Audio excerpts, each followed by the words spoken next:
Hi guys, so in this video I'm going to show you how I marked up the two articles that we're doing for essay number 2. The reason why I want to show this to you is because annotating an article is a really good way to make yourself understand it better. The reason I had you do the reading response and then the discussion and then the critical thinking assignment due Tuesday, I want you guys to really get to know these articles well before you start writing the rough draft of essay number 2. That being said, printing out each article, going through, writing on it with your hands, highlighting it with your hands, that's really going to help you. So I want you to do what you can to try to print these articles out. Remember, you can always come up to campus and there's a computer lab in the library with a printer that you can use. The Writing Center in the Curtis Mott building, you can go in there and print as well. The other computer labs on campus, I'm not totally sure when they're open. A lot of things have changed lately, but you can also print at your local library. There should be a branch of the Genesee County Library somewhere near you. Anyway, I just want to show you what I did in the hopes that maybe it'll help you if you are really new to this and you're maybe looking at the article thinking, well, I don't really know what to highlight. I'm just going to show you what I highlighted and what I wrote. Now, you might see I used two different colors. That's because in yellow, anytime Gary Warth, this is the Warth article, Cause of Homelessness is Not Drugs or Mental Illness, I paid attention to when Warth was quoting somebody else, and you should do the same thing, because when you write your paper, I'm going to expect you to use quotes from both articles, but it's very, very important that you pay attention to whether or not a part that you're quoting is in Warth's words or if it's somebody else's words. And he quotes Greg Colburn a lot, okay? So you need to know who Greg Colburn is. He is one of the authors of the book, How Homelessness is a Housing Problem. And this is a spot where Colburn is quoted, okay? And then you can kind of see like other things I highlighted. I highlighted some data and I was looking at the cities. Like, this is a really interesting chart because it shows homelessness per capita rates in select U.S. counties. You see Los Angeles County is way ahead of the pack. Santa Clara County is also in California somewhere. And then it kind of goes down the list, But LA, yeah, craziness with the homelessness problem. It's a huge issue there. We knew that already, though. It wasn't as big of an issue when Einer was there in 1988, but there was probably still a lot more homeless people there than in Austin. So I also highlighted her name, Lisa Jones, because she gets quoted too, because you have to look for the quotation marks, guys, okay? That tells you that Warth is using someone else's words, and when you get to the quote, you have to go back and see who's speaking, because Warth will give the first and last name of whoever's speaking. You just got to go back and look for it, okay? So I was doing that with the yellow, and the first time I read the article, I had the pink highlighter, and I was writing questions and just writing my thoughts. It doesn't matter. Whatever you're thinking is what you write. There's no right or wrong way to do this. And like, I was thinking about this because Einer mentioned something like this that happened in Austin. Gentrification is what it's called. And he was talking about that in chapter 1. And Colburn, like right here, it says he said at the end, right? Well, Colburn said it. You can tell by it's up here who's Colburn. Once again, he introduces Colburn on the first page. And I was noticing things like he's talking about how West Virginia and Arkansas, which were hit hard by the opioid epidemic, that opioid addiction is actually worse in West Virginia than in any other state, and it's unfortunately been that way for a while.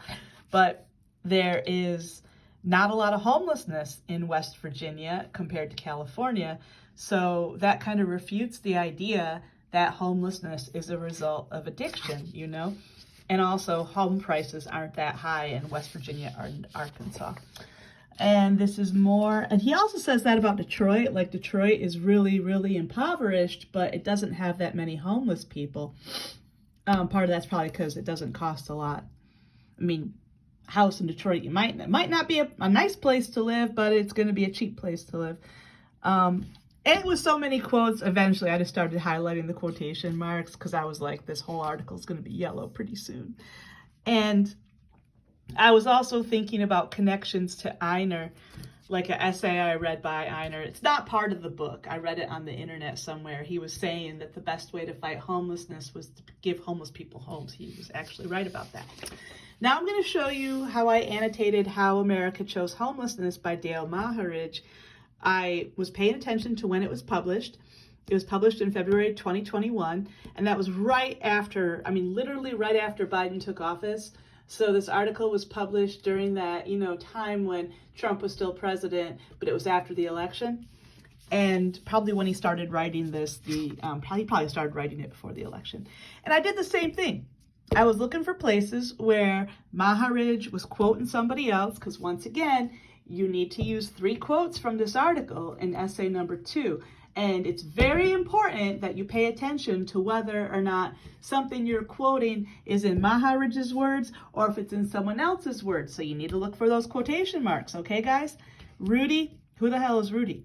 Rudy and Christina Rico, they are homeless living in San Diego. And once again, the first time I read this, I had the pink highlighter in my hand and a pen in my hand, and I was reading. One thing I noticed, a lot of what Dale Maharidge talks about is like what could happen, because when this article was published, the pandemic was still, a national emergency, and that meant money was flowing in from Washington to help prop up landlords. There was a rent moratorium in most cities. So a lot of what he was talking about is this could happen, and that's something I want you to pay attention to with this article.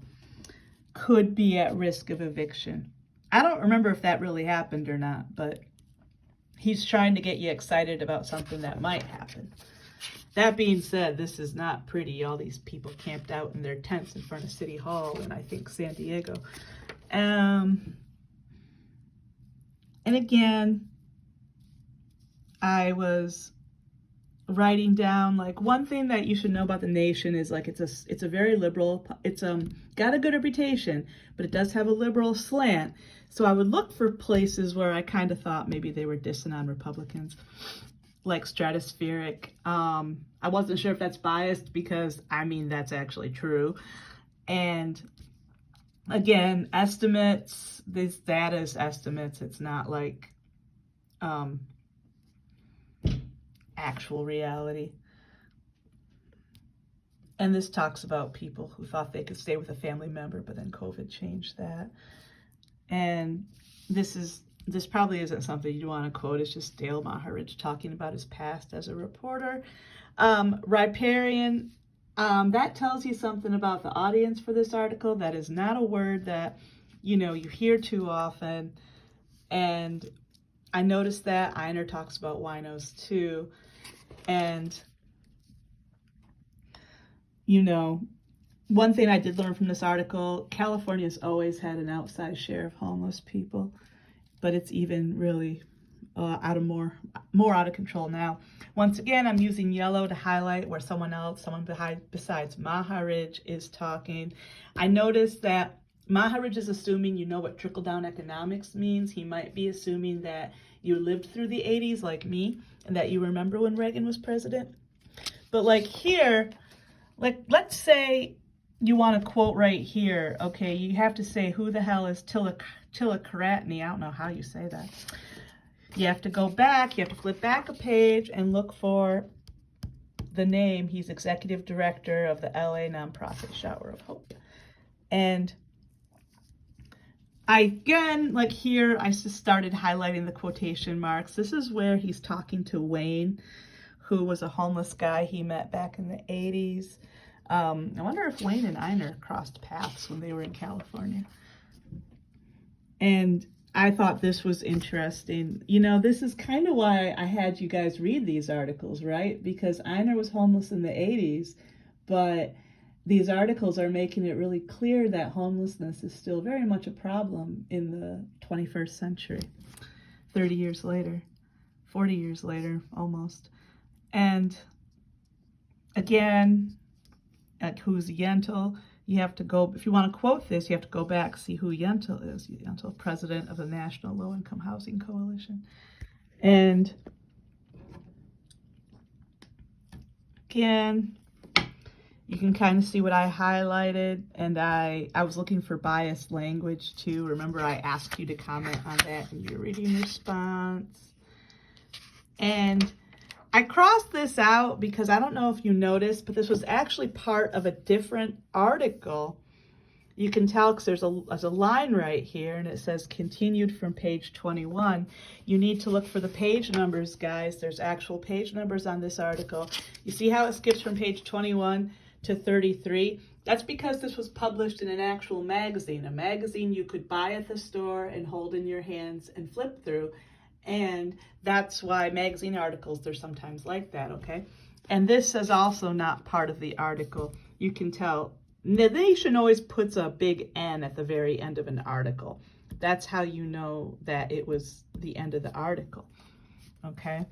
So this is, I mean, if you print out the article and you read the whole thing and there's absolutely no marks on it, you didn't do it right. You need to go back through with a highlighter and a pen and start marking things. And if you feel like you're blindfolded, throwing darts at a dartboard, that's okay. This type of thing gets easier with time. One thing you should do is definitely look for quotes that you think might be good to use in your pre-writing assignment that's due this week. Okay? I hope this helps you guys. I'll talk to you later. Bye-bye.